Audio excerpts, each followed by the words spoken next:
We're clear to land, but we're not going to make the runway. We've lost both engines.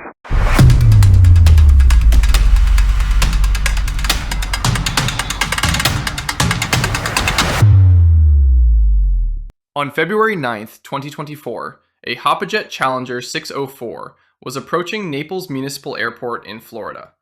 The aircraft had flown from Columbus, Ohio, and Naples was planned as an intermediate stop before continuing to Fort Lauderdale. There were 5 people on board. But during the approach, the crew reported losing thrust in both engines. They were close to the airport, but not close enough to reach the runway. Their only remaining option was Interstate 75. We're clear to land, but we're not going to make the runway. We've lost both engines. Drop flight 574 to hold short. Tower Shadow 5, where's they at? Shadow 5, they're 2 northwest right over I-75. Bombardier 823.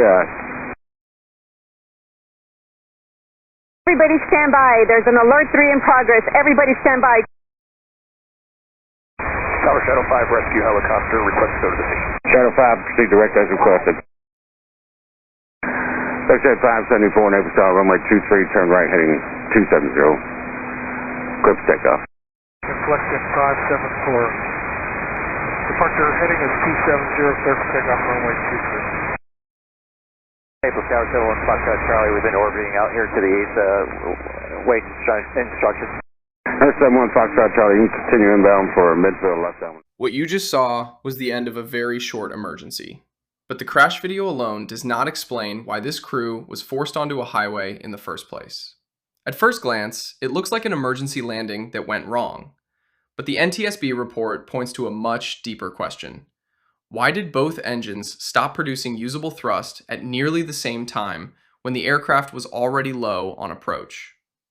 To understand that, we need to go back to the final minutes of the flight, and then follow what investigators ruled out one step at a time.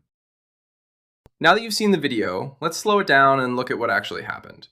When the crew came over the radio with the emergency, the jet was already near Naples Municipal Airport, but still about 5 nautical miles northeast of the runway they were trying to reach. They had been cleared to land on runway 23. Then, over the radio, the crew reported the words that changed everything. They had lost thrust in both engines, and they were not going to make the runway. That left one option in front of them: Interstate 75. The first mark investigators identified was from the left main landing gear on the southbound lanes. The jet touched down on the highway, struck 2 vehicles, and continued toward the right shoulder. Then the right wing hit a highway sign. That impact breached the right wing fuel tank, spilling fuel and starting the post-crash fire before the aircraft hit a concrete wall and came to rest. So this video is more than just the moment of the crash. It shows the path investigators used to reconstruct the final seconds of the emergency landing. So now we know what the camera actually showed. The aircraft did not simply fall out of the sky. The crew was trying to put the jet down on the only usable surface left in front of them, Interstate 75. But the video only shows the outcome. It does not explain the failure that forced them there. The bigger question is why both engines lost usable thrust at almost the same time, while the aircraft was already low, on approach, and close to the airport. That is where investigators started with the most obvious possibility first. Was this a fuel problem? When both engines lose thrust, investigators first look at fuel. That does not mean fuel was the cause. It just means fuel is one of the few things that can affect both engines at the same time. They checked fuel from the engines, the fuel lines, and the aircraft tanks. The samples matched normal Jet A fuel. Investigators also checked for known contaminants that have caused engine problems before. They did not find them. Then they tested the fuel control units, the parts that control how much fuel goes into each engine. Those units worked normally during testing. The tests did not show a fault that would explain the loss of thrust in both engines. So the investigation did not stop at fuel. Fuel became the first major possibility they could move past. So at this point, fuel was no longer the strongest explanation. The samples matched normal Jet A fuel. The known contaminants were not found, and the fuel control units did not show a failure that could explain both engines losing thrust. That pushed investigators to the next piece of evidence, the flight data recorder. Because if fuel was not giving the answer, the engine data had to show what was happening inside both engines during those final seconds. After fuel did not give investigators the answer, they turned to the flight data recorder. That data showed what the engines were doing before the crew reported the emergency. And this is where the case moved in a different direction. The engine data did not look like a simple fuel cutoff. It did not look like a normal flameout. And it did not match the kind of shutdown investigators would expect if the crew had simply pulled the engines back to stop. Instead, the data showed both engines briefly responding and then losing stable power. The engines rolled back below normal idle power, while temperatures inside the engines began to rise. That pattern pointed investigators toward a compressor problem. In simple terms, a jet engine does not only need fuel, it also needs smooth, stable airflow through the compressor. If that airflow breaks down, the engine can lose usable thrust even when fuel is still available. Investigators compared this flight with 56 earlier flights from the same aircraft. Before the accident, both engines had been closely matched. But during the final approach on this flight, the data showed something different. The engines were not just running out of fuel, they were losing stability inside the compressor. So by this point, the investigation had moved past the simple fuel question. The data showed something more specific. Both engines were losing stability inside the compressor, not simply starving for fuel. But that raised an even more important question. Was there any warning before this flight that the engines were already struggling? There was. 25 days before the crash, both engines had a problem during start. The issue was called a hung start, and it would become one of the most important clues in the investigation. 25 days before the crash, the airplane had already shown a strange warning sign. The passengers had boarded, and both engines started normally for the first flight of the day. Then an airspace delay came from air traffic control, and the crew shut the engines down. About 15 minutes later, they were cleared to go. But when the crew tried to start the engines again, both engines had trouble starting. This is called a hung start. The engine begins the start sequence, but it does not accelerate normally to idle. That airplane did not operate the flight. The passengers were taken off, and another aircraft was used. Maintenance teams then checked the fuel, replaced the fuel filters, ran the engines, and consulted GE. The next day, both engines started normally again. No clear fault was found, and the airplane was returned to service. But one important check was not performed.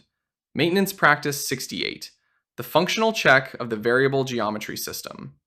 At the time, that check was late in the troubleshooting path, and because the engines started normally again, the process stopped before reaching it.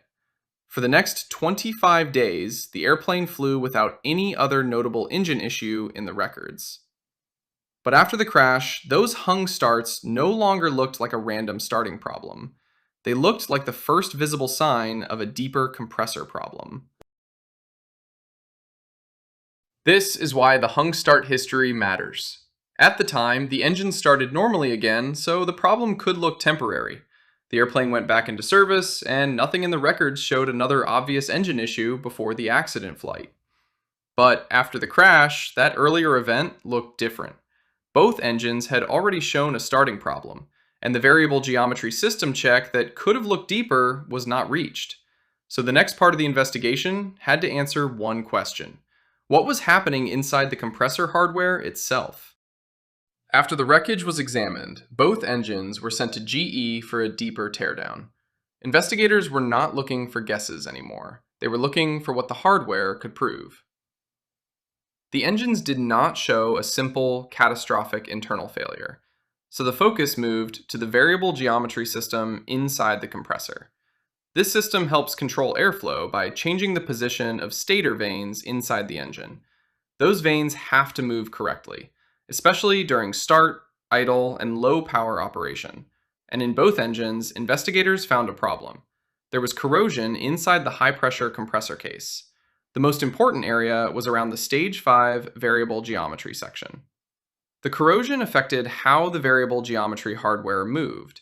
The system did not move through its full normal range. It needed higher pressure to move. It responded more slowly than normal, and the Stage 5 vanes could not travel properly from opened to closed. That matters because the compressor depends on stable airflow. If those vanes are not in the position they are supposed to be, the airflow inside the compressor can become unstable.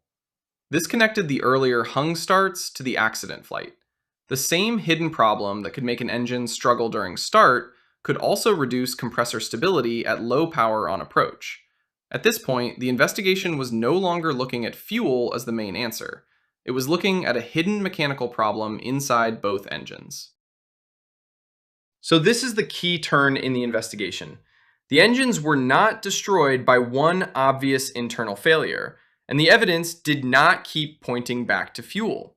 What investigators found was harder to see.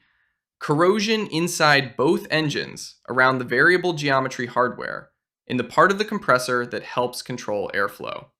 That matters because the same system that can make an engine start during start can also affect compressor stability when power is low, like on approach. So the earlier hung starts were not just an old maintenance note anymore. They became a warning sign. And by the time the accident flight was analyzed, the pattern was no longer random. Both engines had the same hidden mechanical problem, and both engines lost stable compressor operation when the crew needed thrust the most. Now we need to connect the hardware evidence to the final approach, because the corrosion itself was not the full story. The important part is what that corrosion did to the variable geometry system inside both engines. On approach, the engines were operating at low power. That is exactly the kind of condition where compressor airflow has to stay controlled and stable. The variable geometry vanes are supposed to help manage that airflow by moving to the right position for the engine's power setting. But investigators found that the Stage 5 vanes could not move normally. They needed higher pressure to move. They responded more slowly than normal, and they could not travel properly from opened to closed. So the issue was not just corrosion sitting inside the engine. It was corrosion affecting how the compressor hardware moved. And if those vanes are not where they are supposed to be, the airflow inside the compressor can become unstable. That explains why the earlier hung starts mattered. During start, the same hidden problem could make the engine struggle to accelerate normally. During approach, at low power, it could reduce compressor stability when the crew still needed usable thrust. That is why the investigation moved away from fuel. The pattern was pointing to a hidden mechanical problem inside both engines, a problem that affected airflow, compressor stability, and finally, thrust. So when you look at the highway video alone, it can feel like one sudden emergency. But the report shows a much longer chain, a starting problem 25 days earlier, a troubleshooting path that stopped before the variable geometry check, corrosion found inside both engines, and flight data that pointed to compressor instability, not a simple fuel failure. That is the real story of this accident, not one obvious broken part, not one simple answer, but a hidden mechanical problem inside both engines that became critical when the crew was already low, close to Naples, and running out of options. As always, the point here is not to guess beyond the report. It is to understand what the evidence shows, why the warning signs mattered, and how a small technical symptom weeks earlier became part of a much larger failure chain. Let me know what you think in the comments. Was this warning sign easy to miss at the time? Or should it have stopped the airplane until the deeper check was done? And if you want more breakdowns based on real investigation reports, subscribe to the channel.